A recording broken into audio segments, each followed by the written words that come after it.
I like how KJP makes me feel. She gives me confidence that I could do that job. Former Biden press secretary Karine Jean-Pierre announced that she's writing a tell-all book about the Biden administration. In response, people are saying, thanks, but I just wanted a Big Mac. And when Joe Biden was asked if he's going to read the book, he replied, over my soon-to-be dead body. She had no idea that stepping into that press briefing would turn into a comedy roast special. One moment, Karine Jean-Pierre was spinning the usual White House word salad. The next, Greg Gutfeld was flambeing her talking points live on air. He didn't just challenge her. He hosted a full-on political barbecue and came armed with all the sauce. Every vague answer got seared with punchlines sharper than her stilettos. If you ever wanted to witness a press secretary get fact-checked with humor instead of headlines, this was a politically incorrect masterpiece served sizzling. All right, so Karine Jean-Pierre wrote a book, and her fans are already sharpening their crayons. And it's just what we need, a tell-all from the woman who spent 2 years telling everyone that Joe just had a cold and not rigor mortis. If the title hadn't already been taken, it should be called Art of the Steal. Karine Jean-Pierre enters a press briefing room each day like she's starring in a one-woman show titled Deflect, Distract, and Derail. The tap dancing years. Except there's no choreography, just a stack of cue cards, an empty binder, and the political grace of a sock puppet fumbling through Jeopardy. JP also says she's leaving the Democratic Party. I say God bless her. Not many people have the patience to wait in a line that long. In her book, she says the White House was broken. This after 2 years along a president who wasn't housebroken. But she only realized this after she stopped getting paid to defend it. But like Jake Tapper's book, it's a new genre of Biden tell-alls that should be subtitled, I had no idea because I'm severely retarded. At this point, watching her spin facts is like watching a cat try to swim, chaotic, pointless, and full of flailing followed by firm denial. Greg Gutfeld didn't even need to go full throttle. A simple eye roll in her direction was enough to make her melt like a Dollar Tree candle under a heat lamp. This wasn't debate. It was a mercy roasting, slow and spectacular. She realizes she was carrying water for a man whose brain was as wet as his pants. Remember, this is the same broad who stared America in the face and said this. Comments were made in that report about that, obviously about his memory that we don't believe lives in reality. 80's the new 40, didn't you hear? He is as sharp as ever. They are cheap fakes video. They are done in bad faith. And it's not true, right? The president wasn't wandering. Is anyone in the White House hiding information about the president's health or his ability to do the job day to day? Absolutely not. He's the president of the United States. I can't even keep up with him. Let's be honest. Karine Jean-Pierre is basically the political equivalent of that automated customer service voice you scream, representative, at 5 times before giving up. She's a human version of hitting every red light on your commute. Ask her a direct question, and she channels the spirit of vague replies past, delivering answers that circle back on themselves like a dog chasing its tail, relentless, confusing, and ultimately going nowhere. Yeah, you couldn't keep up with Joe. Sorry, Joe couldn't keep up with FDR in the 100-yard dash. And I'm talking right now. Damn. But she expected us to believe she couldn't keep up with the guy who had to have an electric fence put up around the White House so he wouldn't in the neighbor's yard. And bless Greg Gutfeld, who showed up armed with nothing but sarcasm and a functioning frontal lobe. 2 things that send Karine into full Windows XP reboot mode. When it comes to delivering real information, she's got the accuracy of a broken weather app and the urgency of a DMV clerk halfway through a sandwich. So was Karine too dumb to notice Biden was a mess, or was she just dishonest? Pick your poison, moron or mercenary. Now there's a great name for her book. I'm going with mercenary, because this whole book tour didn't spring from a burst of guilt. According to Politico, she was copying her publicist on emails while still press secretary. So she was planning this from the podium. She's like a pilot who puts on his parachute and oxygen mask while your plane's leaving the airport. Credit where it's due. No one dodges a question quite like Karine Jean-Pierre. If evading accountability were an Olympic sport, she'd have more medals than Michael Phelps. Greg Gutfeld didn't need a monologue to unravel her. He just lit the match with a smirk, and she combusted on cue. You don't even need a fact checker. Just check if any sentence she utters ends with a coherent point. Spoiler, they don't. The beauty of the moment? Gutfeld didn't need pyrotechnics. Just a few well-timed side eyes and a sarcastic grin. And suddenly Karine looked one tangent away from quoting SpongeBob as a primary source. Watching her spiral was like watching someone try to explain cryptocurrency to a houseplant. No one understood anything, and everyone walked away a little dumber. You'd think after months of flubbing inflation answers and confusing border policy with climate change or whatever the crisis of the day is, she'd develop a strategy. But no, she sticks to the greatest hits. Dodge, pivot, blame the previous administration, toss in a few buzzwords, and pray nobody asks a follow-up. She's basically a live-action Magic 8-Ball. Shake her up, and hope the vague answer somehow relates to the actual question. Gutfeld didn't even need a script. Her incoherence was a show. Her job is to communicate, yet her verbal range hovers somewhere between screensaver and toaster. Every reply is like a hamster solving a Rubik's Cube, determined, confused, and getting absolutely nowhere. This wasn't a crisis of faith, it was a business plan. She didn't leave the Democrat Party. She managed her exit like Pelosi dumping stocks before she signs the corporate tax hike. She was even pining for a spot on The View, which is like angling for the best seat in a garbage truck. But she didn't get the gig, probably because she refused their lunch bucket of thawed mackerel. That's what you feed the talent at SeaWorld. Let's not pretend any of this is new. Karine Jean-Pierre has been ducking accountability since day one. If she were any more evasive, she'd be in witness protection under the name Not My Job. Her idea of preparation? Throw on glasses to look serious, staple together some random charts, and deliver a TED Talk from an alternate universe where facts are optional and coherence is a bonus. And what does she bring to the table? A binder. A binder so thick it probably qualifies for its own zip code.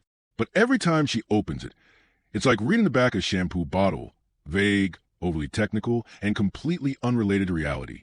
Greg Gutfeld probably saw that binder and thought she was auditioning for a part-time librarian role at a gas station. You know it's bad when even Gutfeld, a man who profits from sarcasm, doesn't need to exaggerate, because the facts are already doing all the work. Karine has stood at that podium and declared the border secure, while it looked like a season finale of The Walking Dead. She claimed the economy was booming on the same day eggs were selling at iPhone prices. At this point, reality is just a distant cousin she occasionally waves to from across the room. Now, even the most reliable lefties are roasting her, but it serves him right. After all, she was their pick, a historic first. Black, lesbian, and board certified by Visiting Angels. But you know it's bad when DC operatives call it a grift. Hell, that's like Taylor Swift calling you a 6. But they say that she was ineffectual, unprepared, needed to be coddled, and couldn't manage a team. What's that sound like? DEI. What happens when you hire someone based on identity and not merit? She said, and the excuses. Dear sweet democracy, the excuses. Everything is someone else's fault. Always. If a meteor hit D.C., Karine Jean-Pierre would probably blame climate change, white supremacy, the Supreme Court, and Greg Gutfeld's eyebrows. Probably in that order. Watching her redirect blame is like watching a toddler caught drawing on the wall insist a crayon did it on its own. Greg Gutfeld, ever the patient satirist, didn't need to interrupt her spirals. He just sat back and let her unravel, drowning in a word salad, so dense it could make a vegan cry. Because the truth is, you don't need to debate Karine. You just need to give her enough rope and watch the metaphorical swing set collapse under the weight of her nonsense. And the kicker? She still tries to act like she's winning the room. Sis, you're not even winning your binder. Every page she flips feels like another chapter in the press secretary's guide to nowhere. Honestly, she could publish the thing and call it 50 Shades of Spin. There's a reason Gutfeld didn't raise his voice. He didn't have to. He treated the whole exchange like a late-night comedy bit, because that's what it was. Karine Jean-Pierre is the only person who can turn a yes or no question into a 3-part miniseries no one asked for. She talks in loops so tight, even Google Maps would shrug and say, good luck. Personally, I think what was the toughest thing to see in the 3 weeks was there was a disconnect for me what was happening with leadership in the Democratic Party and how it was truly, as my former colleague, communications director Ben LeBolt said, it was a firing squad, and I had never seen anything like it before. And let's not forget the smug confidence. The kind you only get when you convince yourself that reading a memo counts as solving crisis. Her face during these briefings says, "I've got this," while her answers scream, "For 04, policy not found." Gutfeld didn't have to destroy her with facts. She self-combusted under the weight of her own incoherence. At one point, she tried explaining inflation with a metaphor about kitchen tables and family dinners, because nothing says economic literacy like treating Americans like they're in kindergarten. Little Timmy can't afford juice because Republicans. Great analysis. Now explain why gas costs more than therapy. Meanwhile, Gutfeld just sat there smirking like someone watching a magician who keeps dropping the cards. And really, who could blame him? Every word out of Karine's mouth is a firework of failure, bright, loud, and utterly empty. She's not the press secretary anymore. She's the excuse secretary. Her entire strategy hinges on the hope that if she talks long enough, people will forget the original question. And sometimes it works, mostly because we're too busy trying to figure out if she's actually speaking English or just pulling lines from a political Mad Libs generator. Either way, the result is the same: confusion, deflection, and zero accountability. The president has done more to secure the border and to deal with this issue of immigration than anybody else. He really has. There's a word for that: pathological. And don't even get started on her moment of inspiration. Those fleeting seconds when Karine Jean-Pierre tries to summon Obama-level gravitas and instead delivers something that sounds like she's reading the side of a cereal box with theatrical flair. Asterisk today. We reaffirm our commitment to communities, strength, equity, boxes, windows, next question. Asterisk. Greg Gutfeld didn't bring fire. He brought a mirror. And the reflection? Brutal. If incompetence had a face, it would be hers. Flashing that tight, pained smile every time someone dares to mention immigration, Ukraine, or anything that might require a real answer. The sad part? She genuinely seems to think it's going well. Like the string quartet on the Titanic, playing through the iceberg. She's fiddling while credibility sinks, and Gutfeld's just a guy in a lifeboat pointing and laughing as she tries to plug holes with buzzwords and good vibes. Meanwhile, the media plays along like everything's fine, nodding politely as Karine's verbal Jenga tower topples every 20 seconds under the weight of its own nonsense. We need to stop thinking in boxes. But as a black, lesbian, French, Haitian female, she checks more boxes than a gynecologist. On the order form. On the order form. Oh my God. All those applications you gotta fill out. That's the thing. Or What, you think I meant vaginas? Ew. Disgusting people. But now everyone says she's incompetent and lazy. You know, after they called me racist for saying that. That's not why I'm racist. Nope. Greg Gutfeld doesn't need a debate stage. Just hand him one Karine Jean-Pierre clip and let him go. The absurdity writes itself. Her approach to crisis management? Control plus Alt plus Delete. Her strategy for dealing with criticism? Duck and cover. Her idea of a bold stance? Rearranging the words we stand firmly committed, like she's playing fridge magnet poetry. She's a human version of buffering. You ask a question, wait 7 seconds, and still get the spinning wheel of vague generalities. Gutfeld didn't destroy her. She walked into the briefing room with a box of self-roasted marshmallows and doused herself in lighter fluid. If this administration were a sitcom, Karine would be the character who stumbles in to deliver confusing exposition before tripping over the coffee table. And Gutfeld? He's a laugh track. Except his isn't edited in after the fact. It's all live, baby. This isn't political theater anymore. It's political karaoke. And Karine keeps picking the same off-key song and forgetting the lyrics halfway through. Every press conference is a choose-your-own-adventure book written by someone who's never finished a sentence. Greg didn't need prep. Karine came pre-clowned. All he had to do was point at the circus and let her juggle her way into oblivion. She's not spinning facts. She's throwing them into a blender and hoping the noise distracts everyone long enough for the timer to run out. And let's be honest, this isn't even about ideology anymore. It's about competence. And Karine Jean-Pierre has the political competence of a potato in a tuxedo. She might look the part, but you're not getting policy. You're getting performance art on a 3-second delay. So Gutfeld, armed with nothing but sarcasm and a functioning sense of reality, just watched. watched as Karine performed her greatest illusion yet, pretending she still has credibility left to burn. It wasn't a takedown, it was a wake.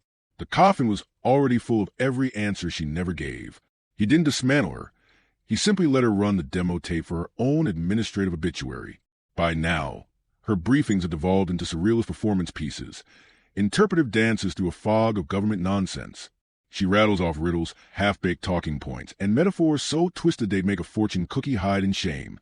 Asks about the border, and she launches into a story about infrastructure, mention inflation, and somehow you're hearing about equity in lemon farming. By the time she finishes a sentence, not only is the original question forgotten, but the audience has aged 5 years and now qualifies for Social Security. And yet she delivers each linguistic detour with the confidence of someone convinced they just crushed a TED Talk. That's what truly broke Gutfeld. Watching someone so relentlessly proud of being this consistently wrong. He didn't destroy her. He just exposed the illusion. The real headline isn't that Gutfeld took Karine down. It's that there was anything left to take down after her daily implosions.